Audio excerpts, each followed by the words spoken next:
চলে এলাম আবার একটা ভিডিও নিয়ে। যে ভিডিওটা দেখতে পাচ্ছ এটা হচ্ছে সোমবারের দিনের ভিডিও। সোমবারের দিন গেছিলাম আমরা মাসির বাড়িতে।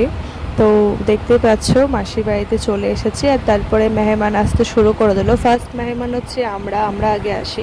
আর পিরুর এক্সাইটেড দেখতে পাচ্ছ। আর ব্রেকফাস্টে ছিল লুচি ঘুগনি, আর এই যে এখানে আনা হয়েছিল দেশি মুরগি, আর তার ডিমও ছিল। তো তারপরে চলে আসে দিদিরা। এই যে নটটি তো এত জোরে জোরে দৌড়াচ্ছে, ওই আগে এসেছে। আর এটা ছিল গন্ধরাজ লেবু, আমার জিজু এনেছিল।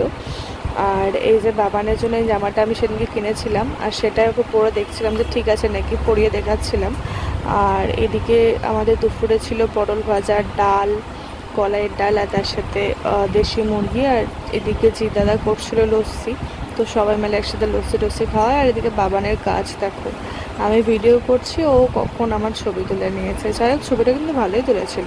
আর এদিকে আমি বিনুকে আদর করছিলাম, আর ওরা একটু গেছিলো কাজে। আর এদিকে সন্ধ্যেবেলায় মইনি অর্ডার করেছিল জিও মার্ট থেকে চকলেট, এগুলো অর্ডার করেছিল। আর আমি লাইনার পড়তে পড়তে চলে এসেছিলাম, আরও চকলেট অর্ডার করেছিল। দেখতেই পাচ্ছ এখানে আমার একটা ফ্রেন্ড আমাকে চলে আসে আমাকে নিতে। যেহেতু আমার একটা ফ্রেন্ডের বার্থডে ছিল, আমাদের সবার একসাথে ইনভাইট ছিল, তো সেই কারণে আমরা সবাই মিলে একসাথে চলে যাই। গিয়ে দেখি যে এখনো কেউই আসেনি, আমরাই ফার্স্ট এসেছি। তো তারপরে চলে আসে উড়ন চণ্ডী, মানে এত মানে ও হাসায় নন্দিনী, মানে ও থাকলে খুব ভালো লাগে। এটা হচ্ছে নন্দিনীর দিদি উর্মিলা দি। আর নন্দিনী ফার্স্ট টাইম ব্লগ বানাচ্ছে, তো প্রথমে কিছু ক্লিপ নিতে ভুলে যাচ্ছিল, দিয়ে আমাকে দেখে ওর মনে পড়ছে, যেহেতু আমি ব্লগ বানাই তো ও মানে মনে পড়ে যাচ্ছে ওর ওই টাইমে। বলছে ও আমিও তো করবো, আমারও তো করা হচ্ছে না। আর এদিকে আমরা একটু ক্যান্ডিড ভিডিও নিচ্ছিলাম। আর এদিকে দেখতে পাচ্ছ বার্থডে গার্ল রেডি কেক নিয়ে। আর তারপরে ডেকোরেশন তো করাই ছিল, আর একটু ডেকোরেশন করা হয়, একে ওকে ডাকা হয়, আর তারপরে কেক কাটার ব্যবস্থা করা হয়। আর এখানে দেখতে পাচ্ছ রাজনন্দিনী ওর নাম। আর এমনি সবাইকে নন্দিনী বলেই ডাকে, নন্দু বলেও ডাকে। আমি তো নন্দিনী বলি, বাট আমার রাজনন্দিনী নামটা খুব ভালো লাগে। আরও প্রচুর হাসায়।